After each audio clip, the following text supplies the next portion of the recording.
Steve.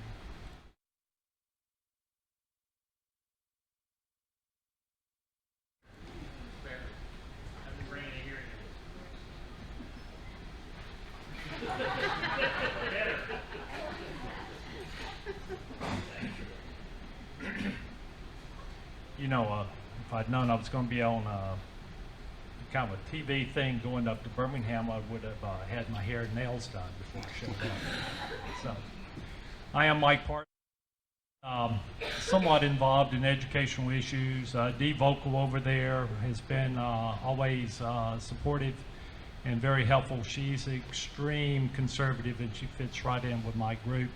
Back there at the table, George Berry, another very religious and extremely conservative person that believes money isn't everything, values and principles are. Ed Hill back there, one of my mentors, is with me also. So I have some friends here, so don't throw apples or oranges or tomatoes at me while I'm speaking. They've been told to grab me and rush me out the door if y'all start harassing me. I'm kind of surprised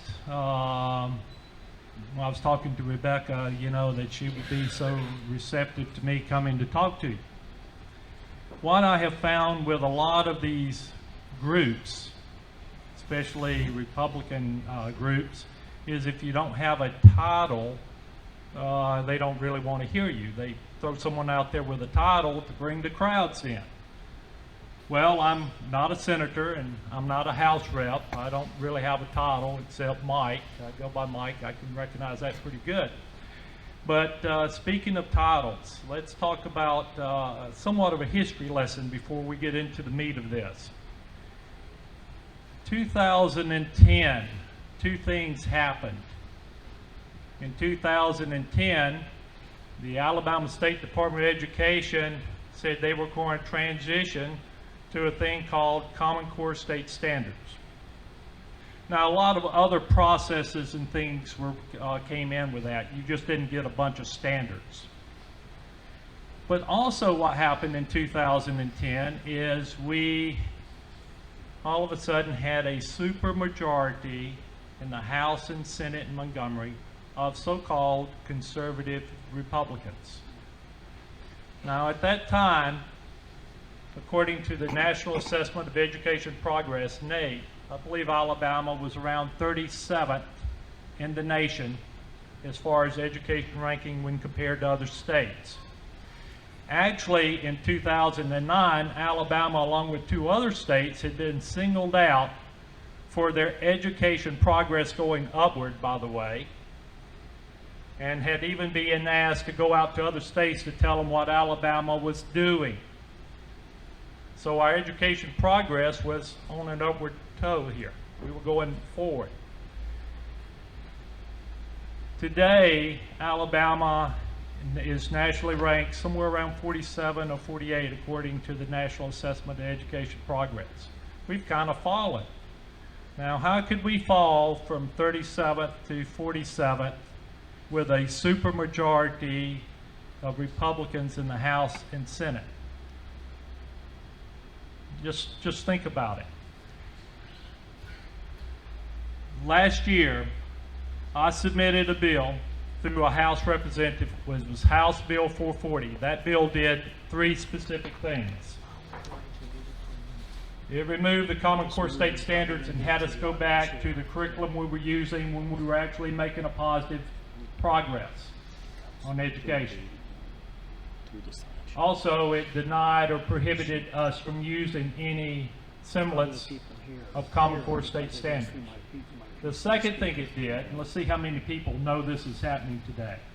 The second thing it did was it stopped the counselors from placing students on a career track in grade 8. Every public school grade 8, that child, it's a data-driven program, and the counselor sits down with them and develops a 4-year education career plan. Can you do it? All right? In every public school system in the state of Alabama. That bill prohibited the counselors from doing that because that gives the state a tremendous amount of influence in deciding where that kid's going to end up for life. The third thing the bill did, and to me the most important thing the bill did, was it stopped this actual, and I'm not exaggerating when I say it stopped the indoctrination program, the national education program that's being used in all Alabama public schools, in all Alabama public school grades K through 12. It did all three. Now, to be truthful, when I drafted the bill, I kind of put like about 2 lines on the national program, and I put a couple of lines on stopping the counselors from using the data and placing kids on the career pathway. Most of the bill was spun over the Common Core state standards. If it had not been for the Alabama Federation of Republican Women, that bill would have stayed on a strong, so-called strong conservative Republican woman's desk that's head of the Education Policy Committee, her name being Terry Collins, who Dee Vocal and them can tell you has stopped any bill that was going to make substantive changes to education and remove the federal government from our decision making. She has never let go to committee, that we have submitted anyway. So the Alabama Federation of Republican Women, they got active in this, and we were able to get the bill off Terry Collins' desk to the committee. And that was under the COVID rules. Still, Terry Collins would not allow the bill to be voted on. So we went through all the process of a committee hearing. She wouldn't allow the vote. Now, the policy of the Alabama GOP is they are against Common Core state standards. Can you imagine that bill coming up for a vote? Can you imagine any Republican not voting for that bill? Right?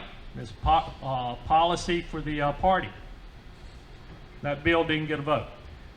The reason I'm saying this is the program I'm going to talk to you about, the actual harmful program I'm going to talk to you about. I have talked to a lot of elected leadership up here in North Alabama. And the things I have learned over the years is they'll come to you and they'll talk here, and they're going to tell you what they want to, what you want to hear, and they're going to tell you how they're safeguarding what they can of your values and principles. All the while trying not to go against the lobbyists' big interest money in Montgomery. I'm telling you, there's something there that when you go to Montgomery and you sip that Kool-Aid, Tommy Haynes, who's on this bill that y'all are in on the election machines, Tommy Haynes was just removed. He lost his election in May. He was the House rep. Tommy Haynes was one of the most God-fearing conservative people. He was actually what we called, I think George Berry will tell you, Tommy Haynes is a Tea Party conservative. But he got moved because he would not go to Montgomery and compromise his values and your values. He wouldn't compromise your values for the big money, just to stay there and collect another $50,000 a year and do a head nod the way they tell you to nod the head. I just want you to know, we got people like that. You don't have a lot of them, but you do have some. You don't have a lot of them over here. So why am I here tonight? Well, let me back up. Under Tommy Haynes, this year I figured out that if I put Common Core in any legislation, Common Core sucks the air from the room. Everybody wants to think they know everything about the term Common Core, and they want to harp on it and the pros and cons with that. So this time I figured out, let's just get a bill that attacks the indoctrination program to remove it. Because in my opinion, I'd rather have people with a little less education, poorly educated or not as well educated as they should be, versus someone that's been indoctrinated into this liberal agenda, which we're going to look at in just a moment. That bill, House Bill 457, that Tommy Haynes submitted for me, never got off the so-called conservative Republican chair of the Education Policy Committee's desk. It never saw the daylight of a committee hearing. So why am I here tonight? I'm going to try to have some more legislation late in the fall, pre-filed before the legislature goes back to work. And I'm going to ask y'all in the fall, I'm going to give you more detailed information on that legislation, and hopefully you can put some pressure on your conservative leadership up here in North Alabama to actually push this legislation through and protect the kids. Next slide. You may have trouble. I gotta make sure this.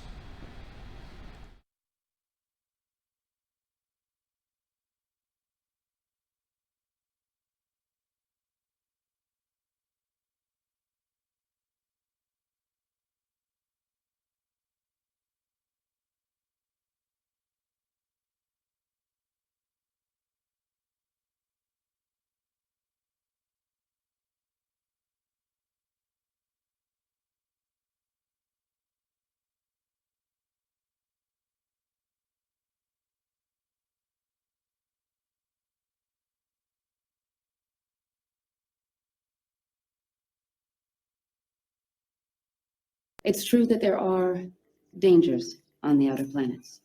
So with so many social and medical advancements we can bring to the Independents, why would they fight so hard against us? We meddle. River? People don't like to be meddled with. We tell them what to do, what to think. Don't run, don't walk. We're in their homes and in their heads, and we haven't the right. We're meddlesome. River. We're not telling people what to think. We're just trying to show them how.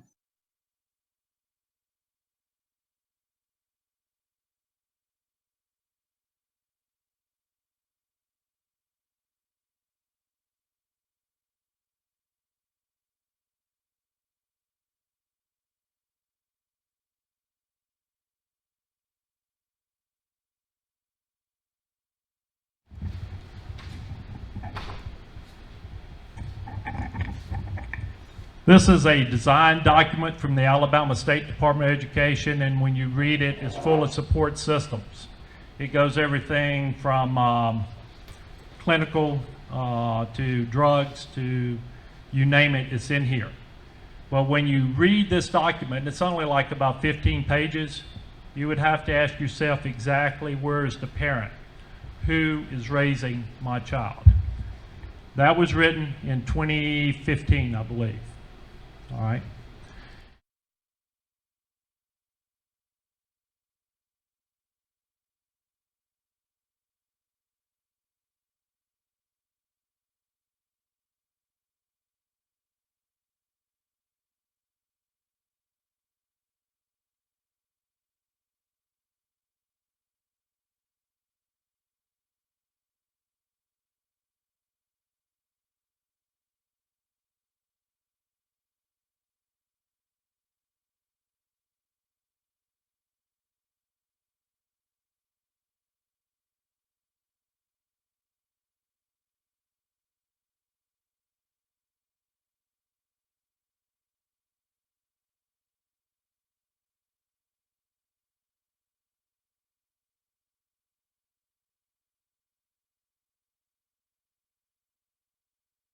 Thing that y'all need to be watching the horizon, they passed some bills this year that would be termed under mental health. They're really getting into the health and support programs. I'm just throwing that out for your general knowledge, but this is the type of support systems when they start talking about support systems. Well, we're going to take away the discipline, the traditional discipline. We're going to come up with alternative forms. We're going to start looking at mental health discipline. Ask your senator about mental health. Ask your senator and House reps about House Bill 171. So, next slide. Well, big money before I get into the meat. Next. Next slide. You just saw from the Joe Biden, and it says, I'm going to give you $122 billion. That letter was written in March of this year. And he's going to give $122 billion to help meet the mental health, social, emotional, and academic needs of our students. By the way, social and emotional are two different things, right? It's not social emotional learning, social as well as emotional learning there. So, okay, next slide. There's a lot of money invested in this. So I know I'm talking to a room with various degrees of expertise and knowledge on a variety of subjects. For example, CRT, transgender, and all those. Everyone's got an opinion. Everyone maybe has some experience with that. I'm actually, to a degree, somewhat thankful with the COVID of keeping the kids home for a little bit, because the parents actually started, I think many parents started to pick up on some of the things that were being introduced to their kids. Anybody in here have any of those experiences? I've heard some moms talk about it. Okay, I got one head nod in the back. What I don't want you to do is look at what I'm about to present, and we're about to get to the meat. I don't want you to look at what I'm talking about through a prism of biasness. I think if you look at the big picture of what I'm going to be talking to you about, CRT is just a part of this indoctrination program. Transgender is just a part of this indoctrination program. There's an actual, I'm getting ahead of myself, but there's an actual strategic national program where all this is interwoven. Next slide. So I'm going to be talking about this national program. It's planned, it's structured. You're going to see these words later on in slides and quotes from the Alabama State Department of Education's own documents. It's systematic. It starts in grade K, goes all the way through grade 12. It's constructing the values, beliefs, and concepts and attitudes of every child in public school. I don't care if it's Madison, Huntsville City School, or it's in the county. Just because you don't see it doesn't mean it's not there. It's indoctrinating all the kids. Next slide. This is at today. I'm going to focus you. Everybody know the mission. This is actually kind of a stealthy program because it's, don't blame the teachers. This program actually comes in through the side door of the classroom through the counselors. Everything, the next slides I'm going to be showing you, I'm probably off their screen. I'm going to get yelled at in a moment. But this is the Alabama State Department of Education's counseling document. And everything I'm going to tell you, pretty much most of these quotes pretty much come from here. I can point them out to you if you want to see them. Now, the interesting thing about that document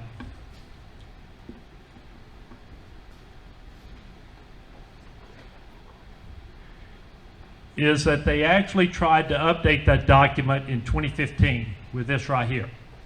This is a 2015 draft of the counseling plan. We were reviewing these things, and we had a very large SAVE following as well as some other groups. And when they went out on their 3 required public hearings on this, we met them on the 2nd and 3rd public hearing, and there was very volatile, lively discussions on the subject. Parents saying, we don't want you raising our kids. Those are our kids. That's not your business. So that was in March. They actually scheduled those public hearings during spring break, just so you know. And in June, at the Alabama State Department, State Board of Education, they were going to meet, and that draft was on the agenda. A whole bunch of us from North and South Alabama went into that room. Dr. Bice, who was the state superintendent at the time, removed that document off the agenda. We thought the issue was dead. Because the biggest thing there was the indoctrination piece. Because there was you just can't accept a school indoctrinating your kids, taking over raising your kids. You remember the previous slide where I showed you these support systems that had been implemented, and they had implemented the counseling program. It had to do with also the discipline issue and the mental health issue. You know, when that communication between the Alabama State Department of Education and the U.S. Department of Education transpired? We met in June. Vice took that off the agenda. That document was transmitted in July, the very next month that they'd implemented that plan. What they did is they went and cut and paste those processes and that plan out of that draft document and put it in that 2003 old document. I tell you that because I want you to understand you really need to know what you're talking about, and you don't need to just take somebody and judge them with your values. And you need to verify what they're telling you. They're pretty crafty. Matter of fact, when we were up here in the Mertz Center at the second public hearing, it was a Dr. Cleveland that was doing running the public hearing, and when the parents got extremely loud and volatile, he turned over and whispered in my ear. He says, "That plan is critical, and we can get it passed without the State Board of Education." I'm guessing they just updated the old document and did a cut and paste. The Alabama State Board of Education never went through it, and we could talk about them also, but I just don't have the time. All right, so we're going to talk about the Bedrock program alignment Alabama's using. I'm going to go into some key processes they used in the national program. I'm going to show you some examples of the values, beliefs, and concepts. I'm going to show you some expansion of the counselor's role right now in the school system, so I'll try to show how all this kind of comes together. And I'm going to give you my personal opinion and then show you the bill that I submitted this year to remove it.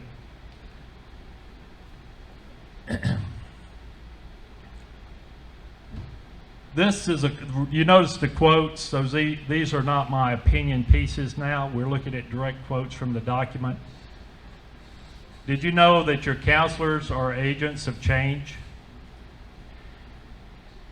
I consider that an activist term. What is an activist term doing in the Alabama State Department of Education's documents? Actually, I expect the counselors to be there. Look, I love counselors. I'm not knocking the counselors, but this program, the counselors are having to carry forward if they want their job. I'm not against the counselors. I've had counselors that I love that I've taken, for example, I had one girl that her mother was trying to put her on the streets to get money so the mother could buy drugs. Those things actually happen, they're not just on TV. So I'm very thankful that we have counselors that can handle those issues. What I'm talking to you about is this national program they're implementing beneath the radar that you don't know anything about. All right, so the mission of the counseling program is to prepare every student socially, academically, and emotionally. So is this like raising my kids? They're going to prepare them socially, and they're going to prepare them academically, and they're going to prepare them emotionally. Did you know that was their mission? Okay, next slide. All right, the national plan. ASCA stands for the American School Counselors Association, and they have this thing they call the national model. Basically, it's the framework for all their counseling standards. Next slide. Alabama utilizes the national model to get all the elements they need to develop programs. So you got this national program, and it's up here, but it gives you all these other programs that filter down into kindergarten, elementary, middle, and high school. Has anyone ever designed a car or designed something where you got to start like, how big are my tires? How big are the wheels? The axle? How do I build this engine? What size battery do I use? What kind of windshield wipers am I going to use on the car? How wide is the door? How long is the door? What kind of interior I'm going to have? This national plan gives you all the bells and whistles to run it. Alabama's counseling program is aligned with the national model. Next slide.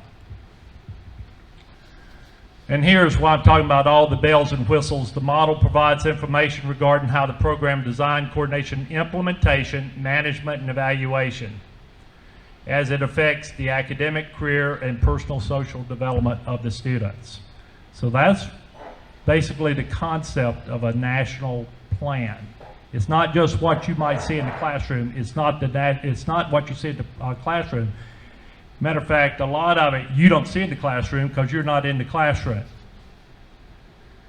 But a lot of this is being conducted not happenstance, but in a systematic process to achieve a goal. Disregard that. I didn't take that off the slide. I should have. Go ahead, next slide.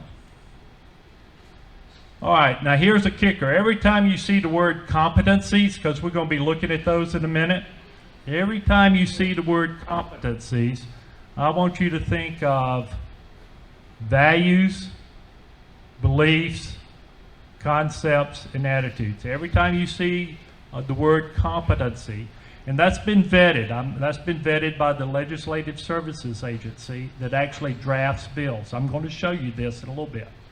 But every time you see the words competencies, be thinking of my values, my beliefs, concepts, attitudes.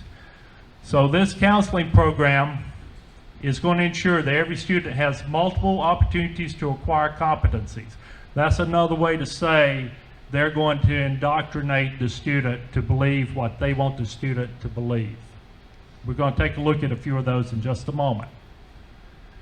The counseling program is an integral part of the total school program. This is not just a counseling office down the hallway that you might walk into and talk to. They're actually running a systematic program to indoctrinate your children.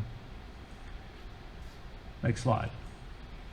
All right, I apologize if you can't read this, but I'm about to show you a model of what I'm talking about on these attitudes, values, and beliefs.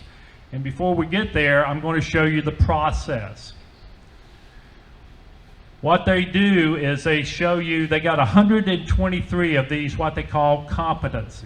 Now, to be honest, some of them at face value look okay, but I don't know where they take them. For example, they got some on touching. I don't know how and where they go with those, but if you just read it, it sounds, well, okay, that's okay. Some of them are no-brainer, where when I read it, it goes against, for example, religious beliefs. So they're starting to get the students to think differently, or at least they're competing with the churches. And that is why I'm here tonight. Once they introduce these concepts, beliefs, values that they call competencies, they then continue to reinforce them or expand them. And all students will master all competencies, indicators, by the end of grade 12. So let me go over the 3 words here that you need to pick up on. Is they got these concepts they're going to introduce at certain grade clusters. And we're going to look at them in a minute. They introduce them here, like kindergarten through 2, 3 through 5, 6 through 8, 9 through 12. That's the grade clusters. They introduce them. Once they introduce them, they continue to reinforce them. All students will master all of these by the end of grade 12. Would you call that indoctrination? That's where I come from. I actually had a discussion with the Legislative Services Agency, and I know y'all don't know who LSA is, but they're the ones that actually write the legislation. that the senators and the House reps put forward. Basically, the senators and House reps call the lawyers in from the LSA, say, I need a bill on this, or I need a bill on this, and the LSA provides the bill. That's how your bills are drafted. Senators and House reps do not write the legislation. They sponsor it. I had the assistant director from LSA call me one day. We'd been going back and forth, and on the legislation I was writing under the name with Tommy Haynes. They said, we can't put the word indoctrination in there. So after some give or take, and I'm thinking, well, most people don't understand what I'm talking about, you know, and you can't send a book forward with the legislation. People either got to get it or they don't. And the word indoctrination would go a long way for people understanding how horrible this is. They're actually indoctrinating your kids. So I asked the lady, I said, what definition do you use for indoctrination? She read it off. It was the same exact definition I had used. I said, well, ma'am, that's the same definition I used. I said, they're doing this. The children aren't even aware they're going through this process. I said, the parents have no clue. There's no feedback to the parents whatsoever on this. Parents have no awareness that it's happening. I said, that's pretty, but your outcome, your committed outcome is set. I said, that's indoctrination. She said, well, you can use it when you talk to groups. You can use it when you go to a committee hearing, which we never did. But we will not put it in legislation. So much for that. Next slide. So what there is there's about 123 of these basically one-liners. As I said, some of them sound okay at face value, but I don't know where they go. Some of them do not sound okay at face value. And basically, remember the black dot, solid dot, that tells you when they're introduced. And then the open dots tell you where they continue to reinforce them. So let's take this one right here. Recognize and respect differences in various family configurations. If you have a child, and I know y'all are too young to have grandkids, but if you have a child at home that has that's been in kindergarten, first and second grade, I guarantee you he has been introduced, I can't on my word, he doesn't have to accept it, because they got what? 12 more years after kindergarten to reinforce and get them to accept this. You're talking about a 13-year-long systematic program. That's hard to get your mind around, because we're used to the McDonald's first 5 minutes, give me my hamburger and I'm out the door. They're not that fast because they aren't trying to cause any ripples.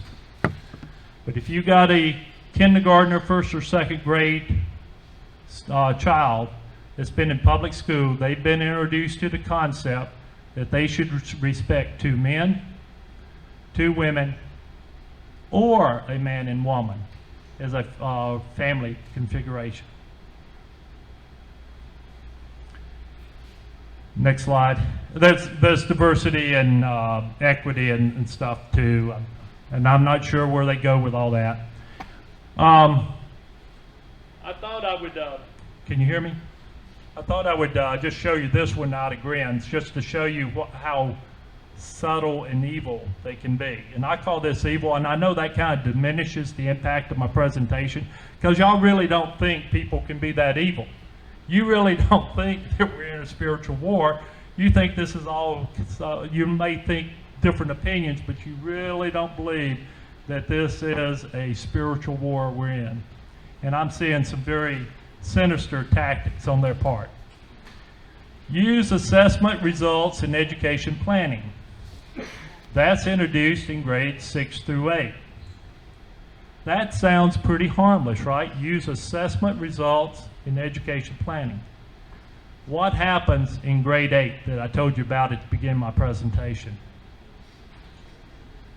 In grade 8, every student in public school sits down with a counselor. The counselor uses a data-driven program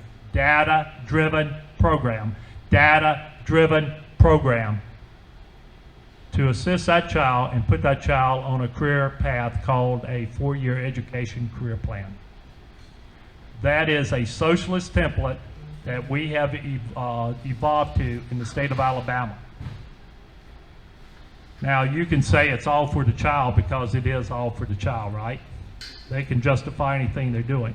But you now have a socialist template where you've given the state a tremendous amount of influence in deciding where that child goes in grade 8, where he goes in high school, and where he's going to go after high school.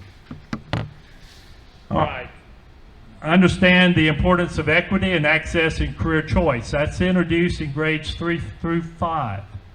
Are you kidding me? I couldn't spell equity in grades 3 through 5. I had no questions. You'll have quick Q&A later. So I'm just saying there's 123 of those. They're basically one-liners. Key in on the words respect, if you will, as well as the other engaging words. Next slide. Did you know that counselors have curriculum? You don't think of a counselor as a teacher, do you? Anybody think a counselor is a teacher?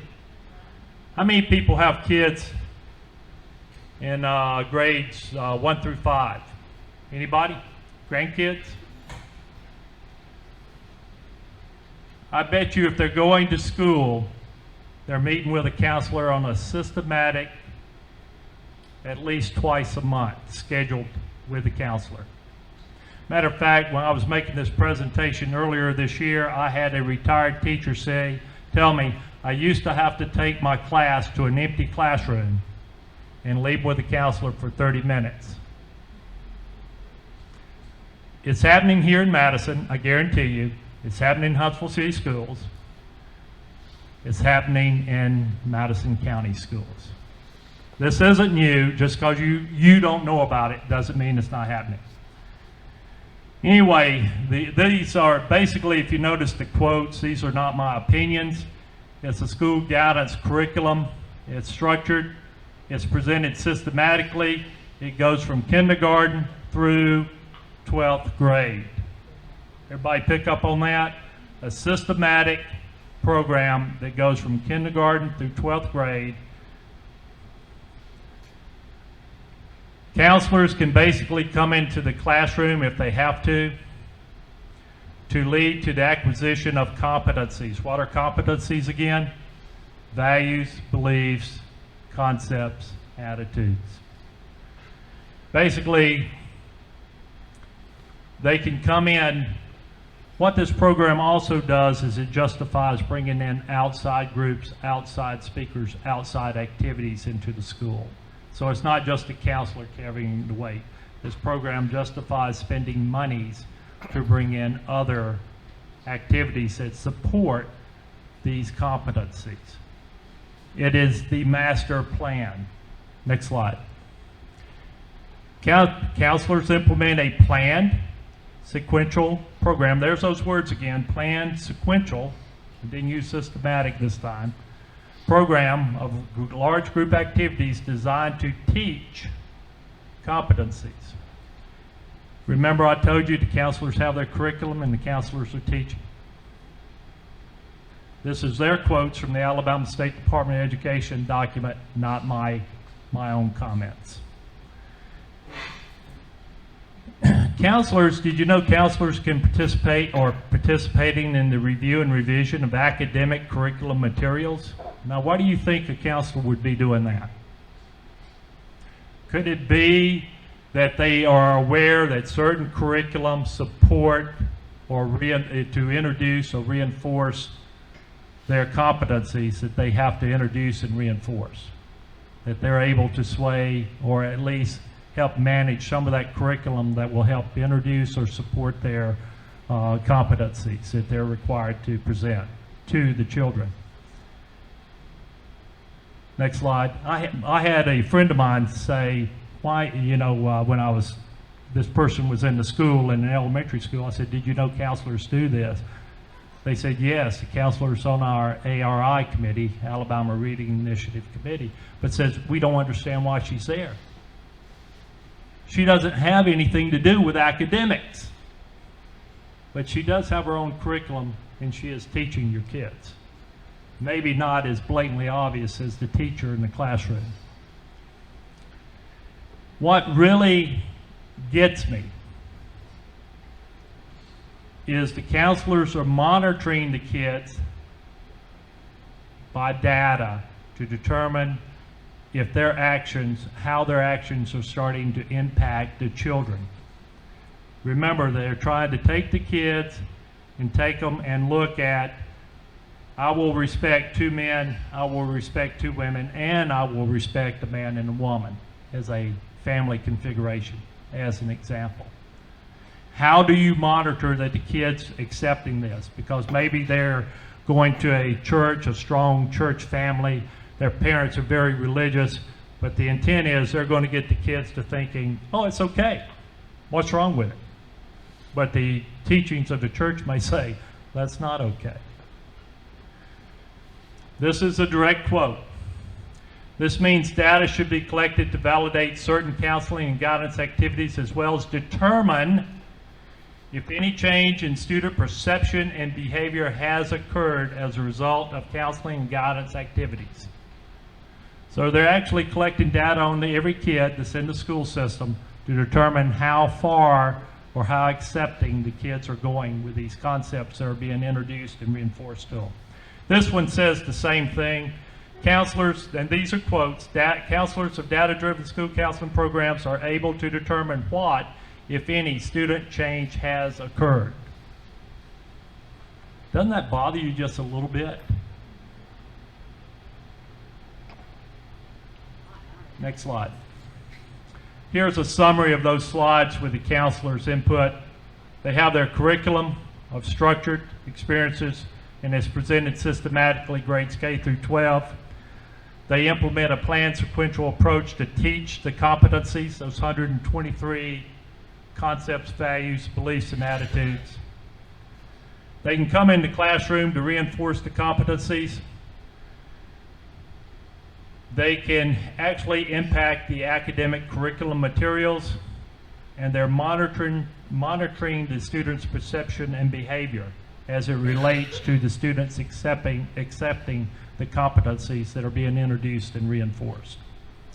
Is that indoctrination? Because sometimes you hear people talk and they use words just to try to push an emotional button. I'm not at the emotional button piece. I know some of you have seen kids and what they've been introduced to in the school systems. I know that has bothered a lot of you. I'm giving you the strategic plan that allows them to bring in the programs, the people, as well as the program being run on a weekly basis with the counselors in the school system. Next slide. All right, teachers can reinforce follow through on concepts. Next slide. Here's my bottom line. Alabama's has vastly expanded its mission to include controlling how students think and act about various social and liberal issues / concerns. When all of you think of academic, school or education, you're thinking academics. I'm telling you, I don't know, and we could talk about academics. I could stay up here for hours on academics. Academics is one thing, but I don't know what's as important to them today, especially coming down through the federal government with the diversity and equity guidelines. I don't know if it's more important to get the kids an academic education or make sure the kids are aligned to be successful socially and emotionally in today's society. But you have 3 parts of school today. When a kid's in school, there's 3 issues. Academics, thank goodness we got academics in there somewhere. The career, where's that kid going to go when they get out of high school? And the third one is their personal social development. Those 3 things are constantly ongoing in your school system. you're thinking academics. Next slide. Okay, this is the bill that Legislative Services Agency drafted. A lot of heartache because you know it doesn't present the briefing I just gave you. But when you deal with lawyers, and by the way, y'all have a great lawyer I know helping y'all, Larry B. Kraft, who's a friend of ours back there. And he will be fighting on this lawsuit for you. But anyway, getting back to this legislation, dealing with the lawyers, they would only let me give bottom line stuff that they saw the documents on. So this says the American School Counselor Association National Standards and Competency. Basically, let's go back up here. This bill would prohibit the State Department of Education, public K-12 school officials, teachers, school counselors, or any private or public organization affiliated with Alabama public K-12 schools from implementing or maintaining any program that uses American School Counselor Association national standards and competency indicators or any variation of these standards designed to direct Alabama public school students' perception of the American School Counselor's view of concepts, values, attitudes, and beliefs used in the process of introducing the competency indicators at selected grade clusters, then reinforcing them with the expectation that all students master the concepts by the end of grade 12. I thought I was lucky just to get that into the legislation. I was hoping we would get legislators to read it. They would not let me put the word indoctrination in here. I was trying to put the word indoctrination right there, using the indoctrination process of introducing. And the lawyers would not let me have it. I thought if any person, any so-called Republican or Democrat, this shouldn't be a Democrat or Republican issue. This should be a parent issue, and these are my children, and I'm not giving them over to the state to raise. I will tell you, I've had an experience with a key Republican when I went up to push to get this legislation forward. I opened the document. I showed them all the competencies. I showed them the timelines of when they introduce these concepts, and it's a no-brainer when they say all students will master all of these. And his response to me was, well, a lot of these kids don't have parents. This is a key Republican. If I said the name, every one of you would recognize it. And I looked at him and I said, we have not turned over the keys of raising our kids to that liberal, self-serving, $7.5 billion education cloning industry called the Alabama State Department of Education. But that's the thing we're dealing with when we're trying to get legislation to stop these processes. You would think any Republican that could look at the documentation and read this would stand up and say, we got to shut this down. If you shut this down, a lot of what you would call SEL, what basis would they have to bring it into the classroom once you shut this program down? This affects every public school, every grade, every student. Next slide. Good luck on trying to get your representatives and people to understand how dire this is. They are constantly fighting battles and they have wolves at the door. After I leave here tonight, next time y'all meet, you will have a wolf at your door.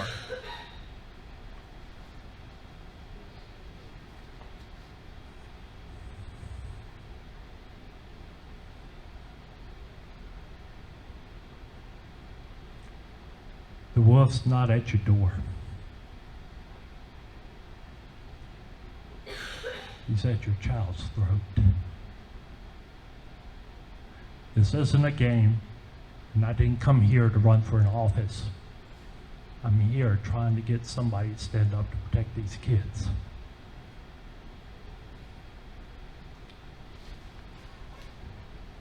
Let your elected officials know we demand action. I have a website with pretty much all this material on it, at least up through this year. Good luck if you can handle it. AlabamaSave.com. You can go to that. You can pull up the Alabama State Department of Education document over there where all these quotes come from. You can see a handout you can print off that kind of gives you a one-page summary of everything I've said. If you got any questions, my wife will tell you I will pretty much go anywhere, do whatever I can to try to fight this evil. I used to blame it on Common Core. This isn't Common Core. This is a totally separate indoctrination program. Standards do not indoctrinate. And if we're able to get the bill drafted and get it to the committee next session, it really helps if people show up to speak out for it. I've seen the Alabama State Department of Education pump 30 or 40 people from their office, which is a block and a half away from the State House, over there and fill the room up. And then I've seen the chair of the committee take it and say, instead of the 3 minutes we're supposed to have, they take it down to 1 minute to give a bunch of people that's toting the water, and they better carry the water. They've been sent over there to fill that room up. Give them the standard comments you would expect to hear, the same comments we've been hearing since 2014. So that's my presentation. I hope you got something out of it. I hope you are, this is no longer a Mike Parsons issue. When you hear this presentation, this is everybody that cares about the kids. And I know you're fighting a lot of battles. But who's protecting the kids? And it's not a game. They're in this for the long haul. Thank you.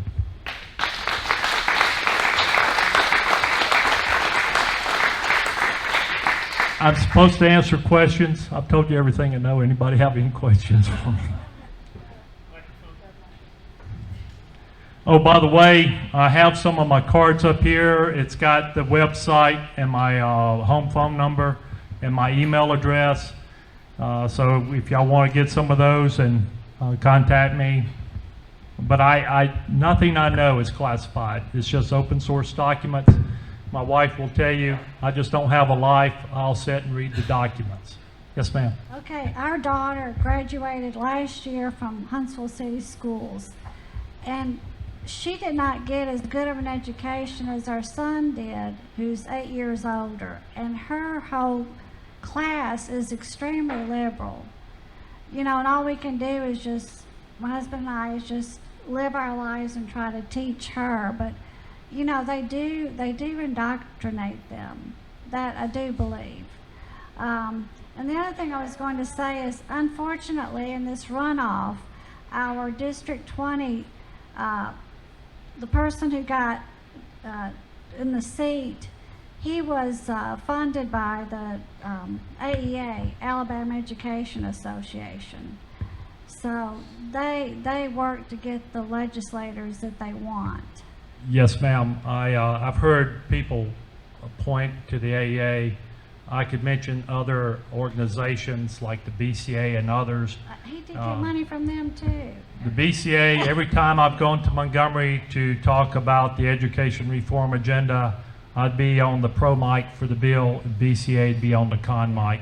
Yeah, he got money from them as well. But what I want you to remember is that there's a real national program Alabama's using, and we've got to stop it. They want the money, though. Huntsville City is not going to give up the money. The other thing is, based on your... Well, if we remove the program then, from the state, they don't get a choice, right. do they? And no, and also have been wondering why Rex Davis did not win his seat for the Alabama school board. This Wayne Reynolds did. And Wayne is a yes man. So now based on what you're saying, I understand why Rex didn't win, because he would have spoken out against this. I can't comment on either one of those, but I will tell you there's a lot of things I just don't have time to talk about, but there's a group of us that work with the State Board of Education. There's a lot of Republicans on the State Board of Education that me and others have presented a detailed, documented presentation to, just on, like, let's say, the Common Core state standards. And these Republicans on the State Board of Education have ran their platform, their campaign, on repealing Common Core. It only takes 5 Republicans on the State Board of Education. There's only 9 people there, right? Governor Ivey is on the board. We cannot get 5 Republicans, and we should be. This is the Alabama GOP policy. We can't get 5 of them to stand up to say remove the Common Core state standards by whatever name they're being called today. So there's a lot of issues. This is the indoctrination. I can talk to you Common Core state standards all day. I can talk to you about the State Board of Education to some extent. I actually ran for that in 2014. Hey, I'm running for school board in District 4. I just filed Tuesday. For a local school board, is there anything that they can do, we could do if elected? And There's not a thing you can do. oh, very encouraging. Thank you. Well, there's smoke and mirrors. The key part, if I was an elected official, I'd make people aware. I'd make them aware of this. You can't dispute the documentation. What you do is you water it down and hit or miss. If you go to people, they say this is happening in this school, this teacher says they don't know anything about it. Remember, teachers aren't really in this thing. But basically, that's like you saying we're not going to use the Alabama College Career Ready standards anymore. You don't get a vote in that. It's a state policy. You don't get a vote. You have to follow through. I just want to thank you for everything that you're doing. I see your passion. I feel it. Thank you. You mentioned during your presentation that this curriculum or this whole setup allows for visitors or different entities to enter and help. Now, has any conservative or Christian groups took advantage of that, like taken advantage of that, because most likely they'll say no, but that can cause a firestorm of on media coverage. To me, all of this, once people find out more and more of it, then people will hopefully get off their seats and do something. But maybe if the conservatives, the churches, because everyone's trying to indoctrinate, everyone's trying to, reach these kids, take advantage of the open door, get in the schools, and say the opposite of what they're saying, and then there's definitely going to be an issue to emerge, and then we can get this, just more people can hear about it or whatnot. Well, I have dealt with pastors. What would actually get it done, I'm hoping that's why I'm here today, is one, I can show you everything you saw in quotes today in the Alabama document. It's not subjective. I'm not guessing or just trying to word it the way I want it to sound. But you, every one of you now know, and you can go to this website and pull the document down if you really are that bored and have nothing to do. But what you can do is you can start saying, instead of SEL, we got this in this class, I saw this with this teachers, teachers are taking the blunt of this. What you can do is tell people there's a real program, a systematic, strategic program that's running this whole thing. I suspect it's not just running in Alabama. I suspect it's running in almost every state in our nation. From the timing as we transitioned and we were spearheaded in this education reform agenda, and that's what they called it, education reform, right here. As we transitioned over, it started changing our education. We started having to address the equity and diversity issues. Now, this is Mike Parsons' opinion. My personal opinion is that we were forced to transition to this national model to address the diversity and equity issues the federal government was demanding of us. By the way, this is aligned with the Alabama College Career Ready standards, just so you know. Yes, yes, ma'am. Oh, I'm sorry. Hi, Teresa Smith. Who did you say is pushing this agenda? Is this the teachers union? This isn't pushing the agenda. The program's being used by the Alabama State Department of Education. It's in every school, every public school system. We reference BCA, Are- and BCA is that it's a nightmare from hell. Okay. Are you talking about people that were protected? Yes.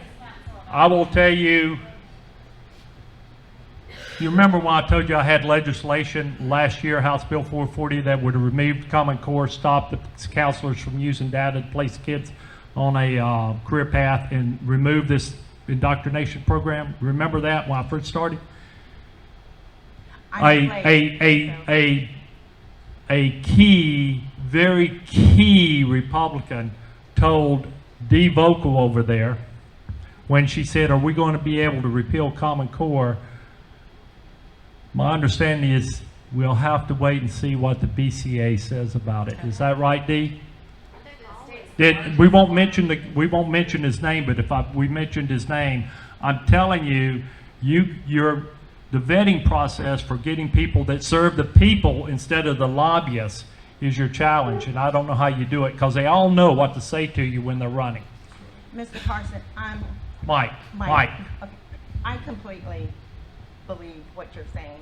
And the reason I say that is because in 2017, I went back to college to complete my political science degree.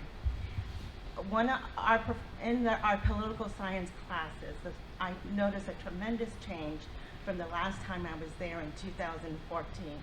And the change that I noticed was that my professors would come in. If there was a engineer class that was a basic political science class, and our professor would come in every day just fuming because she was not able to get that engineer class to buy into the new program, the new language that was going on. So when many of the questions that she would ask the students, and it was in particular the honor students who were young, much younger, and she would ask them, by the time they get to college, she says they've had their parents. She said, I'm telling them what to believe. How can we get them earlier? So this alarmed me, and I would share this with my friends, but I could not get them to understand. So when COVID happened, and then the whole movement started going on, and everything just came into full picture, and I thought, this is a movement. This is what they've been planning. And I remember my professor in 2014 telling me, Teresa, the movement has started and there's no stopping it. So I completely agree with what you're saying. And it's not false. I saw it in the classroom. I heard my professor asking the young students, the honor students, to brainstorm as to how they can come in and get the kids earlier.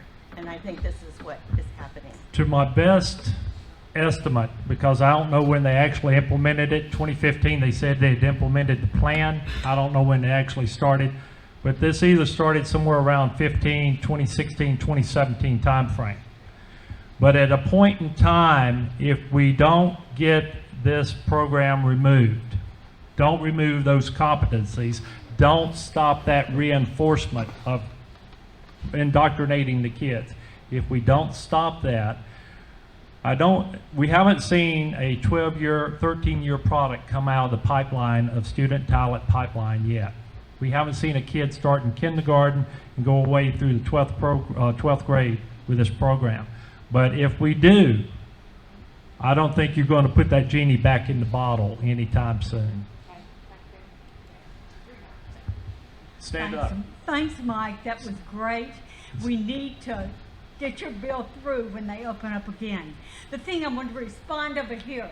Last year when I went to Martin Luther King on Constitution Day, if you have a message to take, it's a law now that they get this, and you can work something through that. And the kids were so responsive. In fact, I didn't I believe that teacher would have let me in to do some more weekly work, and I didn't follow through on that. But there are a lot of teachers, if you'll develop some relationships, you may be able to do more than you think you can. It's amazing. I agree with that, but again, I'm going to bring everyone back into focus on what I presented up here in quotes. This isn't, yeah, you can try to get into the classroom on the religious side, but actually if you're a religious side, you're conflicting with what they're trying to teach the kids. One more time, this is a planned, systematic, strategic program. So you can maybe get in there and talk to a group of kids. Everybody know how many kids there are in the state of Alabama? There's about 750,000-ish. Everybody know how many teachers we got in the state of Alabama? About 50-something thousand-ish. Teacher ratio to students 1 to 14. What I'm trying to tell you is this is a planned, systematic, strategic process. It's not hit or miss. So you can get in there and talk to the kids and think you're making an impact, but from kindergarten through grade 12, it's going to be minimized. Okay, we have one question here, and then Dr. Calderwood has a question. Mike, you had mentioned that there's a few things we can do, but we have a gentleman here who's running for school board. Does the school board not have, they may not have the opportunity to shut it down within their school system, but does the board member not have the opportunity to not hire these extra counselors? The legislature has passed legislation to hire multiple numbers of additional counselors for next year. But cannot the local school board shut that down? Those counselors are on the mental health issue, which... Mike, it's tier 1, 2, and 3. It's I know, all 3 tiers. I know they did an amendment to the bill to take away from the tier 2. Those counselors are being hired to work the mental health issue, I believe. But if I was in his seat as a local school board, the best thing I could do is, because you have a voice, when you get a title, maybe the newspapers will pay attention to you a little bit. You know, you have a title then, school board member. So all of a sudden you have credibility when you say something. Just like a senator or a house rep, when they say something, you automatically are conditioned to give them some acceptance of credibility. If I was in your position, when you get to be school board, I can think of no issue more dangerous and harmful and critical to our kids than this indoctrination program. And I will tell you, they're good at sidestepping and getting you to look left when you should look right. For example, the legislation that went, that I submitted with Tommy Haynes this year, House Bill 457. The emails we were getting on that was, oh, come look and see what good, you know, how good, what good things we're doing for the kids. Not a single one of them denied what the process was. Not a single one denied. Now, I did read some letters, resignation letters from some counselors that had said, I just can't do this. But counselors are human. They're good people, but there's no Medal of Honor winners there, if you will. They're just humans like us. They're trying to put bread on the table. They don't want their names in light. They don't want a red dot on them. They're just trying to get through. So if you get up to where you can retire, you have that option, you can retire. Not many of them want to just step down and throw a career away. Okay, last question, Dr. Calder. I enjoyed your presentation, and I think it's horrible to indoctrinate our kids. I think it may be, in my pea brain, it may be more effective in your presentation to give us examples, and specifically with quotes like you have, of what they are indoctrinating our kids to do. That can fire up parents when they see this is what they're trying to indoctrinate them to do, and it's completely opposite of your values. That's what this program is about. Because they couch it in a way that looks like, oh, this is helping kids to reach career decisions and to move forward. But if they know what this indoctrination is all about, that would put some fire in these parents. Thank you. And what are the values that they're trying to indoctrinate into our kids? Thank you. Well, there is in the career readiness When you get into 8th grade, okay, so when you get in the 8th grade, for both my children, I had to sign saying that once they were on this career path, they could not get off of it. So that is, you get a slip home from your counselor, you meet with them, and they say, okay, if you start on this program, you fill out the whole entire 4 years, and if you're in the honors program, you stay on the honors program. If you're on the other track, you stay on that track.